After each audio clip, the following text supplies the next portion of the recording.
It all started like this with $50 a lie and a dog that the rest of the world had already labeled a mistake. That evening, as 19-year-old Clara led the creature with the mismatched eyes away from the noise and rust of the county auction, she believed she was doing a good thing. She thought she was saving a single lonely soul from a sad end. But she was wrong. She wasn't saving him. She was buying back the living, breathing evidence of a crime. A billion-dollar technological secret that had already cost her father his life. And now the men who had buried her father were coming to collect their property. This isn't just a story about a girl and her dog. This is a story about the price of compassion in a world obsessed with progress. And what happens when you accidentally adopt a legacy that could get you killed? For 6 months, Clara had been living in a fog. It drifted in from the perpetually damp forests surrounding Oak Haven, Oregon, and settled deep in her bones. It was a fog of grief, thick and suffocating, smelling of old books, and the faint, clean scent of the pine-scented soap her father used to use. Mark, her brilliant, laughing father, was gone. The official report was clean, clinical, and a complete lie. A lab accident, they called it. A chemical spill. A tragic misfortune. But Clara knew her father. He was meticulous. He was careful. He was the kind of man who double-checked everything from the locks on the doors to the code in his research. Accidents didn't just happen to Mark. And in the silence of his empty house, surrounded by his complex notes on canine neurology, one phrase he'd circled in his journal haunted her compassion over code. To escape the silence, she drove out to the county surplus auction. It was a place of endings, rusty tractors, forgotten furniture boxes of other people's memories. And there, tucked away in the corner, was the animal section. In a small metal cage, a golden Labrador lay with his head on his paws, looking as out of place and forgotten as Clara felt. The auctioneer, a man with a booming voice and tired eyes, didn't mince words. "All right, folks, next up, we have a purebred Labrador. A bit of a project, this one. Returned twice. Originally from a sniffer dog program, but failed the tests. Got some, well, let's call them neurological quirks." The crowd shuffled. Nobody wants a project. Nobody wants a mistake. But Clara saw something else. It was his eyes. One was the color of warm honey, gentle and deep. The other was a startling, almost synthetic gold. And in those eyes, she saw a profound sadness that echoed her own. And that's when she noticed the man. He was standing near the back, dressed in a tailored suit that cost more than her car. He wasn't watching the auction. He was watching the dog with a cold, analytical intensity. He was a surgeon studying a specimen, an engineer examining a faulty machine. And in this world of mud-caked boots and worn denim, he was so out of place it was like a glitch in reality. He gave a subtle nod to another man, a plain-faced associate, who then raised his bidding paddle. $100. The price was already far beyond what anyone would pay for a failed dog. This wasn't about finding a pet. This was a retrieval. And this is where a simple, sad story becomes something else entirely. It becomes an act of defiance. A voice that sounded like her father's echoed in her mind. Never turn your back on one who can't speak for themselves. 110! Clara called out, her voice shaking slightly. The associate didn't even blink. 150. 160. She countered, her heart pounding. This went on a quiet, tense battle of wills. The crowd watched confused. Why was this young woman fighting so hard for a broken animal? The associate's bids were mechanical, effortless. Clara's were desperate. She was spending the last of her emergency funds. 250, the associate said flatly. It was over. Clara's shoulders slumped. She couldn't afford it. But then she remembered her father's words again. Compassion over code. It wasn't a philosophy. It was a command. It was the legacy he had truly left her. She looked at the dog, who for the first time lifted his head and met her gaze. She took a deep breath. She didn't have the money, but she had $50 in her pocket for gas. It was everything she had left. $50, she said, her voice barely a whisper. The crowd murmured. The auctioneer looked at her, then at the associate, expecting him to finish her off. But the associate glanced back at the man in the suit. The man doctor. Finch held his gaze for a long moment, a flicker of annoyance crossing his face, before giving an almost imperceptible shake of his head. He would not draw more attention to this transaction. The associate lowered his paddle. "Sold," the auctioneer boomed, slamming his gavel. "To the young lady for $50. As Clara walked toward the cage, her hands trembling, the dog Leo, she decided to call him, pushed himself to his feet. His nose twitched as if catching a familiar scent on the air, a ghost from a life he barely remembered. In that moment, Clara felt a profound, unshakable certainty that she had done the right thing. Have you ever had a moment like that? A moment where logic flies out the window and your heart makes a decision so pure and so absolute that the entire world seems to shift on its axis. For Clara, this was that moment. She believed she was at the start of a quiet story of healing a broken girl and a broken dog fixing each other. But the world that had shifted was far more dangerous than she could ever imagine. Back in the suffocating quiet of her father's house, the reality set in. Leo was gentle, but eerily distant. He wouldn't play. He wouldn't bark. Sometimes he would just stand and stare at a blank wall for an hour, head cocked as if listening to a conversation no one else could hear. Searching for an old collar in her father's study, Clara's hand brushed against a loose panel at the back of his desk drawer. Her fingers found a latch. It clicked open, revealing a hidden compartment. Her breath caught in her throat. Inside was not a sentimental keepsake. It was a military-grade encrypted hard drive, heavy and cold. Beside it lay a single strange-looking key. And beneath them, a note written in her father's familiar urgent scrawl. It had only 2 lines. "If the Chimera finds you, find David. He honors his promises." Suddenly, the fog of grief was gone, replaced by a chilling, terrifying clarity. The dog downstairs wasn't a failed sniffer dog. His quirks weren't random, and her father's death was no accident. What was the Chimera? And who on earth was David? Clara looked from the note in her hand to the quiet, sad dog who now sat by the doorway, his mismatched eyes watching her as if he'd been waiting for this exact moment. As if he knew the real story was only just beginning.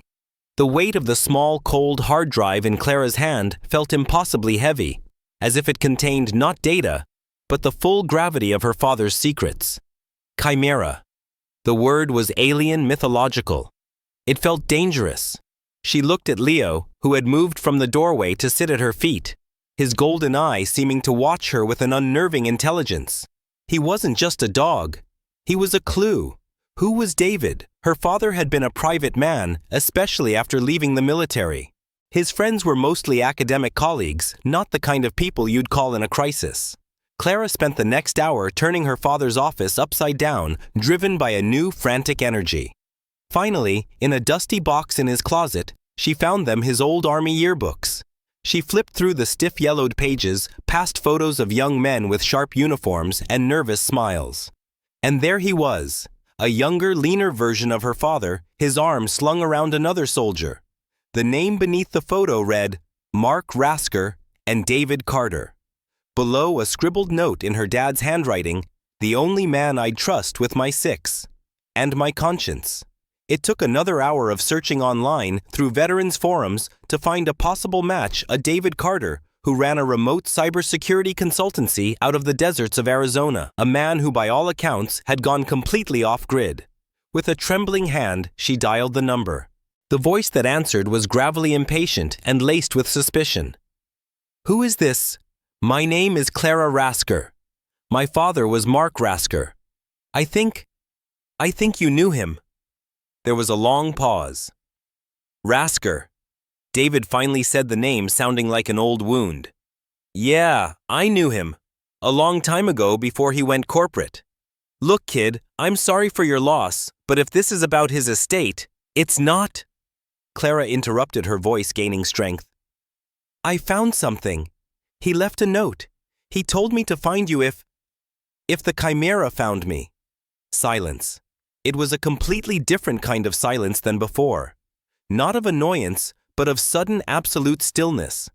The background noise on his end of the line, the faint chirp of crickets seemed to vanish. When he spoke again, his voice had lost all its cynical warmth. It was now ice cold. "Where? Did you hear? That word."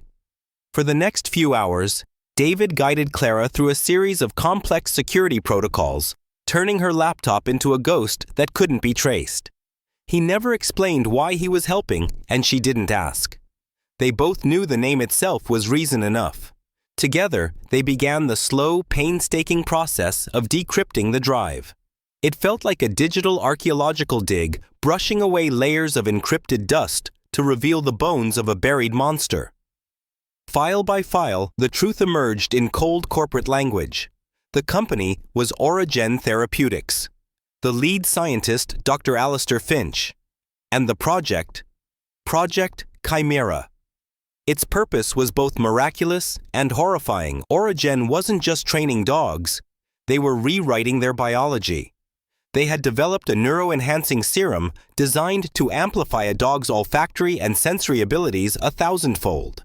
The goal was to create living, breathing biosensors capable of detecting complex neurological diseases like Parkinson's or Alzheimer's in humans, years, even decades before the first symptom ever appeared. You see, the science itself was grounded in a beautiful reality. Dogs with their incredible noses can already detect certain cancers. They can sense the infinitesimal chemical changes in a person's body that signal an oncoming seizure. Nature had already created the miracle. All Origen wanted to do was bypass the patience of evolution to package it, patent it, and sell it for billions. Then they found the subject file. Subject L30. Nickname Leo. Photos of him as a puppy flashed on the screen, followed by charts of his biological responses to the serum. He was the only subject to survive the process with his cognitive functions intact. He was their 1 in a billion success. The report noted his unpredictable side effects, heightened anxiety, sensory overload, chronic stress, and dismissed them as acceptable quirks. They were reading the biography of the gentle broken creature lying at Clara's feet. The final decrypted documents were a series of increasingly frantic emails from her father to Dr. Finch. Mark was pleading with him, begging him to stop the trials. He argued that the serum was causing Leo unimaginable constant pain. He called the project unethical, a perversion of science.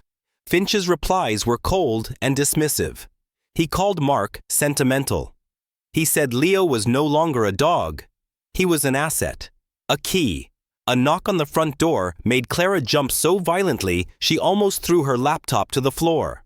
Leo, who had been dozing, was instantly on his feet, a low growl rumbling in his chest for the first time since he'd arrived. "Don't answer it," David's voice hissed through the speakers. "Clara, do not answer that door." But a voice called through the mail slot. "Animal Welfare Services, Ms. Rasker. We're just doing a follow-up on a recently auctioned animal from a restricted program." It was a checkmate. Refusing would only confirm their suspicions. Heart-pounding, she opened the door just a crack. The man outside was blandly handsome, with a plastic smile and cold eyes. He held up a fake ID. "Just have a few questions about the animal," he said, his eyes scanning the room behind her. "We have a file on your father's work, you know. He had some unorthodox methods. We just need to ensure none of his old property is exhibiting unstable behaviors." Property. There it was again. The same word Finch had used. It wasn't a wellness check. It was a threat. "He's fine," Clara said, her voice like ice. "Now get off my property." She slammed the door in his face. Minutes later, David had her scan the room with her phone's camera. And there it was. Tucked behind a power outlet near Leo's dog bed was a tiny, sophisticated listening device. They hadn't just been watching her. They had been in her house. Shaking with a mixture of fear and rage, they turned back to the laptop. There was one file left. A video file heavily corrupted. "It's probably nothing, kid," David said softly. "The data's likely gone." But he was wrong. After a few agonizing minutes, the file opened. It was grainy shot on a hidden camera in what looked like her father's lab. The sound was mostly static, but then a face came into focus. Her father's face. But it wasn't the smiling, confident man she remembered. This man was pale, his eyes wide with terror. He was whispering directly to the camera. "Finch is moving forward without my consent." He rasped the words broken by static. "He's pushing Leo too far. The seizures. God, the pain. If you are seeing this, the accident wasn't an accident. They know what they created. They will never—" He glanced over his shoulder, his body tensing in fear. "They will never let him go." The video cut to black. And in that deafening silence, all the pieces crashed into place. The out-of-place man at the auction. The fake animal welfare officer. The lie about the lab accident. Her father hadn't died in a tragic accident. He had been murdered. Clara looked at Leo, who stared back with his knowing, mismatched eyes. The question was no longer, "What is the chimera?" It was, "How do we survive it?" The black screen of the laptop reflected Clara's own terrified face. Murdered. The word echoed in the silent house, a final terrible puzzle piece locking into place. The auction, Dr. Finch, the accident. It was all a calculated, cold-blooded hunt. And now the hunt had come to her doorstep. Panic, cold and sharp, seized her. What could she do? Call the police. What would she tell them? That a multi-billion-dollar corporation killed her father over a dog with magic eyes, they would think she was crazy. She was trapped. "Clara." David's voice, now stripped of all cynicism and hardened into a focused command, crackled through the speakers. "Listen to me. They know you have the drive. They know you've seen it. You have to run. Now. Pack one bag. Essentials only. I'm on my way." "On your way, David? You're in Arizona. That's a day's drive." "I left 3 hours ago," he said, his voice grim, "after you said the word chimera. I'm 2 hours out. Go. Now." True to his word, 2 hours later, the crunch of tires on the gravel driveway announced his arrival. A battered, dusty pickup truck rolled to a stop, its headlights cutting through the Oregon mist. David Carter emerged, a man who looked like he was carved from the very desert he lived in, lean, weathered, with eyes that saw everything. He took in the scene with a single glance, the terrified girl, the watchful dog, the house that was no longer a home, but a trap. "No time for reunions," he said, tossing a burner phone onto the table. "Leave your phone, your laptop, everything. They can track it all." As Clara scrambled to pack, he explained, "Mark and I had a falling out over his work, but we made a pact back in the service. If things ever went sideways for either of us, we had a contingency. He called it the Ghost Protocol. An escape route, a safe house, a way to disappear. He built it for a day like this. I just never thought he'd need it." There was a tragic irony in it all. Her father, the meticulous planner, had foreseen his own doom. They slipped out into the night, Leo, in the back seat, pressed close to Clara. The familiar streets of Oakhaven looked sinister in the rearview mirror, each shadow seeming to hold a threat. For the first hour, there was nothing but the hum of the engine and the suffocating tension. Then, Leo began to whine.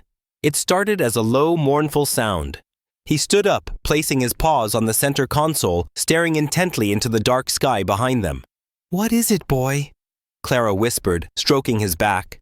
"He senses it," David said, his knuckles white on the steering wheel. A moment later, a tiny dark shape crested the moonlit hill behind them. It wasn't a car. It was a drone, a silent metallic insect moving with terrifying speed and precision. The chase was on. But this wasn't a Hollywood movie. There were no explosions, no screaming tires. It was a silent, terrifying game of chess. David, using back roads and logging trails only a former soldier would know, tried to outmaneuver a machine that could see in the dark. And Leo was their compass. He was their radar. Long before the drone would appear over a ridge, he would whine and nudge David's arm, prompting a sharp, unexpected turn. He guided them down an unmarked path through a dense patch of forest that scrambled the drone's signal. He wasn't a passenger in his own rescue. He was an active, vital participant. He was protecting his protector, but the gift came with a terrible price. As they swerved onto a main road, trying to lose themselves in the sparse late-night traffic, Leo's whining turned into a sharp, agonizing cry. His body went rigid, and he collapsed onto the seat, convulsing. The sensory input, the drone's high-frequency signals, the radio waves from their pursuers, the rush of headlights, it was all flooding his enhanced neurology. His superpower had become a curse. "David, we have to stop!" Clara screamed, tears streaming down her face, as she tried to hold Leo to shield him from a world that was attacking him from the inside out. "We're killing him!" In that moment, the terrible paradox of her situation crashed down on her. In her desperate attempt to save this creature, was she just causing him more pain? The line between rescuer and tormentor felt terrifyingly, impossibly thin. David's face was a grim mask. If we stop Kid, they take him. And what they'll do to him is a hell of a lot worse than this. He wrenched the wheel, sending the truck careening off the road down an embankment and into the shallow, rushing water of a creek. The drone, losing their heat signature in the cold water, hovered for a moment, then flew on. They had escaped. For now, an hour later, they arrived at the safe house. It was an old, isolated fishing cabin deep in the coastal range, a place built by a paranoid genius. Inside, it was Spartan, but it was safe. As Leo slowly recovered, sleeping fitfully on a worn rug, David pried open a loose floorboard her father had told him about. Beneath it was a waterproof Pelican case. Inside, not weapons or money, but stacks of paper. It was Mark's complete unredacted research, his life's work. They spent the rest of the night reading, and with every page, the hope that had flickered within Clara began to die. The science was more complex and horrifying than they could have imagined. They found the final summary page, a single sheet of paper that explained everything. Project Chimera's final goal wasn't just to create walking medical scanners. The serum created a biological network. Each dog was a potential node capable of collecting and transmitting sensory data on a massive global scale. And Leo Subject L30 was not just a node. He was the central hub, the living server through which all the data was meant to be processed. The quirks, the seizures, the sensory overload. It was his brain, his very nervous system, slowly being burned out by a constant invisible torrent of information. He wasn't just sick. His own unique biology, the very thing that made him so valuable, was a terminal diagnosis. He was dying not from a flaw in the system, but because the system was working perfectly. Here is the continuation of the story. Part 4. The silence in the small cabin was heavier than any sound. The revelation from Mark's research hung in the air, a death sentence written in cold scientific ink. They had run, they had fought, and they had won their freedom, only to discover that the real prison wasn't a cage or a lab, but Leo's own body. The enemy wasn't just chasing them. It was a ghost in his own biology. Despair is a quiet, creeping thing. It drains the color from the world and whispers that surrender is the only logical choice. David the pragmatist, the soldier, looked broken. "We can't win this kid," he said, his voice raspy with exhaustion. "We can't fight his DNA. Maybe the best we can do is just give him a few months of peace. Let him be a dog for as long as he has left." It was a kind thought, a logical one.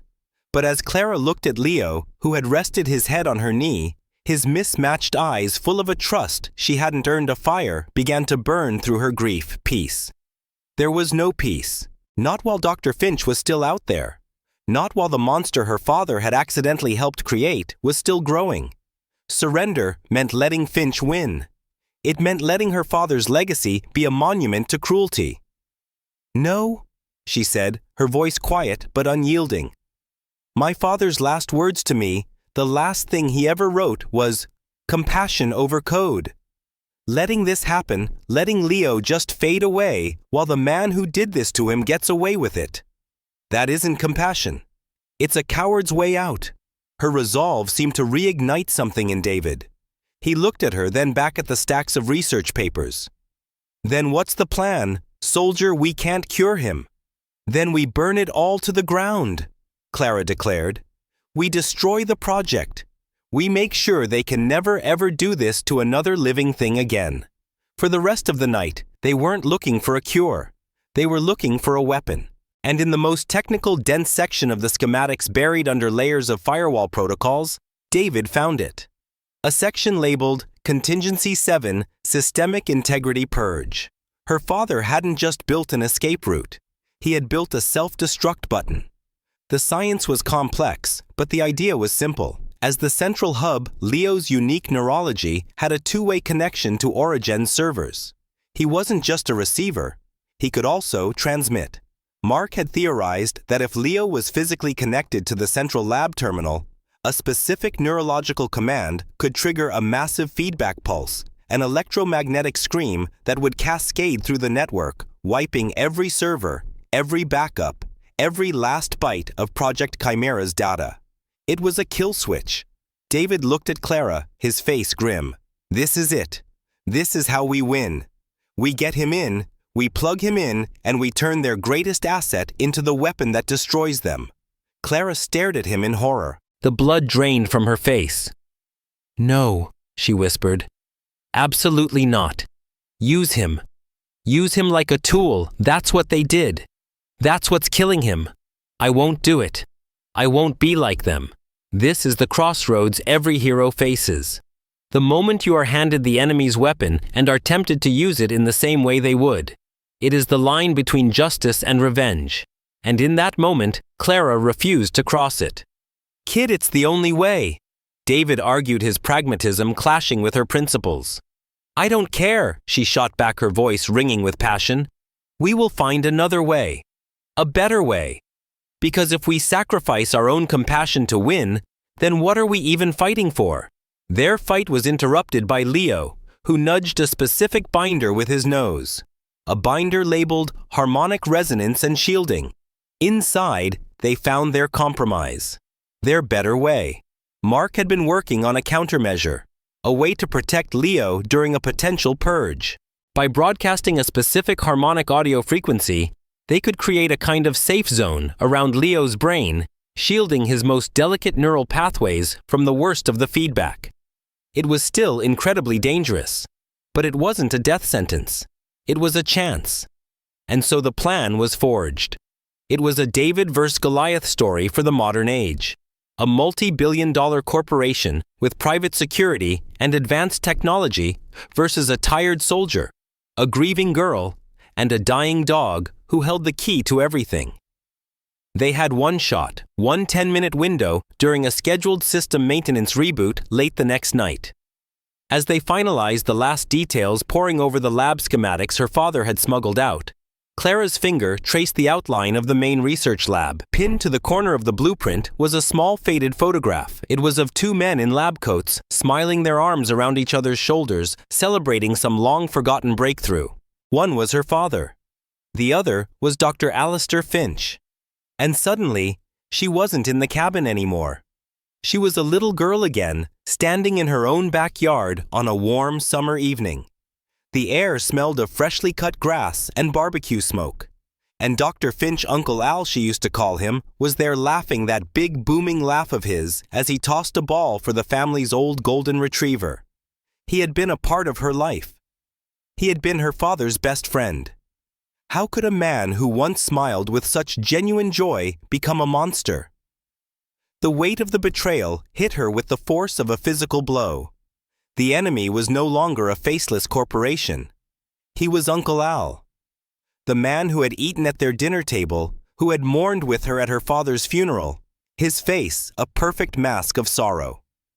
Clara looked at David, her eyes burning with a cold, clear fire he hadn't seen before. It's time, she said, her voice steady. This was no longer just about saving a dog or destroying a project. This was a reckoning. And she was going to face the man who had broken her family and taken everything from her. The Origen Therapeutics facility was not a building. It was a monument to ambition.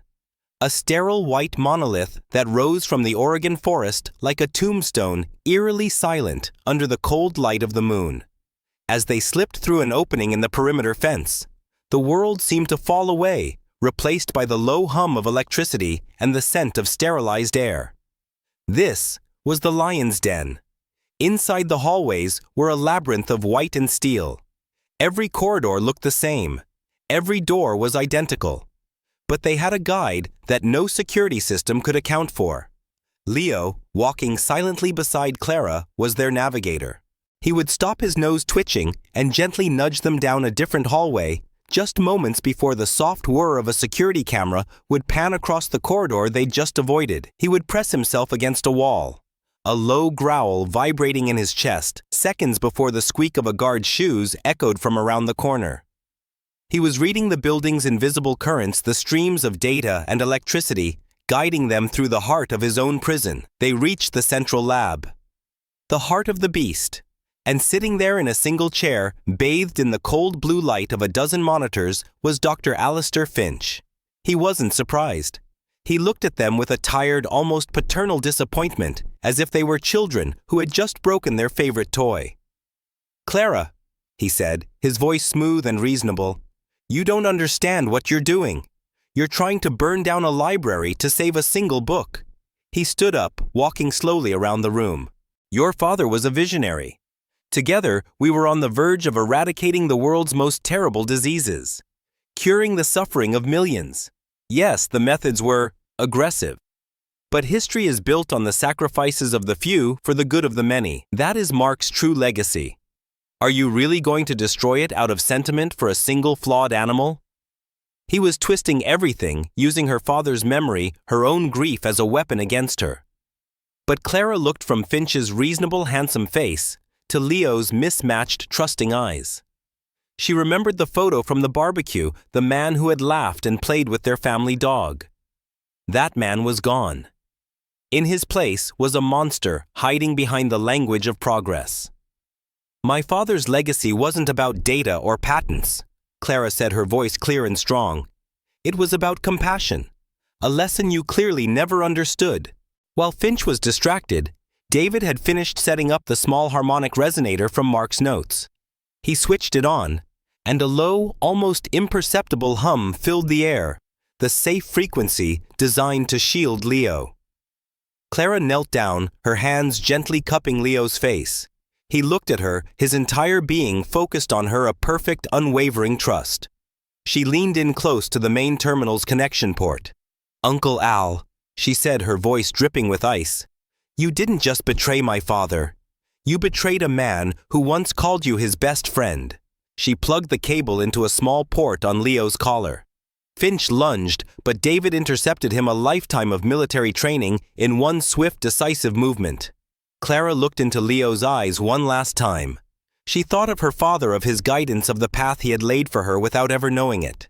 She whispered the command word he had left in his most secret notes, a word that was not a trigger, but a promise. "Pathfinder." For a split second, nothing happened. Then Leo's body went taut.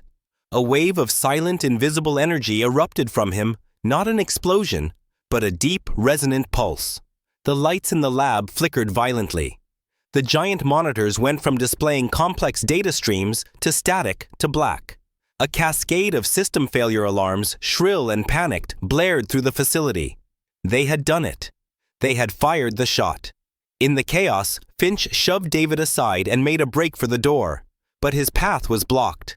Leo, trembling from the exertion, had pulled himself to his feet. He stood between Finch and the exit, his body weak, but his stance unwavering. He didn't bark. He simply let out a low, deep growl, a sound of finality, of a line being drawn. It was the sound of a creature who had decided he would run no more. In that moment, he was no longer a subject. He was no longer an asset or a tool. He was a guardian. The doors burst open, but it wasn't Origen security. It was the state police flooding the room with weapons drawn. David's journalist contact had received his data packet the moment they entered the building and had made the call. It was all over. As they slapped cuffs on a stunned and defeated Dr. Finch, his arguments about the greater good sounded like the pathetic excuses they truly were. The fallout was swift and brutal. The Origen scandal became front-page news, leading to sweeping new laws on ethical testing. But the victory was bittersweet. Mark's notes gave them a counteragent that stabilized Leo's condition, quieting the storm in his nervous system. But it could not cure him. The damage was done. 1 year later, the air no longer smells of antiseptic and fear. It smells of fresh hay, green grass, and sunshine. Clara stands in a sprawling field watching a group of dogs beagles rescued from a testing lab. A German shepherd retired from the police force run and play. She didn't go back to her old life. With the whistleblower settlement, she founded the Pathfinder Sanctuary, a place for animals like Leo. A place for creatures who had served sacrificed or suffered to finally have a home. Leo is there lying at her feet. He's a little slower now, his golden eye a bit cloudier, but he is at peace. He spends his days dozing in the sun, watching over the other rescues, a quiet, dignified king in his own peaceful kingdom. Clara kneels down and wraps her arms around him, burying her face in his warm fur. We are all remembered for our legacy. But a legacy isn't a patent, a discovery, or a fortune written in code. It is the love we leave behind and the lives we choose to shelter. Clara didn't inherit her father's project. She inherited his promise, and in saving one broken $50 dog, she had honored it completely. She had finally brought them both home. The bond between a person and an animal can be one of the most powerful forces on Earth. A force that, as we saw in Clara's story, can inspire incredible acts of courage and change the world in ways we can't even imagine. We all have a Leo in our lives, an animal that didn't just come into our home, but became a part of who we are. In the comments below, I would love for you to share a story about the animal that rescued you just as much as you rescued them. And if stories like this move you, if you believe in the power of compassion over code, then please hit that like button and subscribe to the channel. You'll be joining a community of people who know that sometimes the greatest stories aren't about superheroes, but about the quiet heroes who walk beside us on 4 legs. Thank you for listening.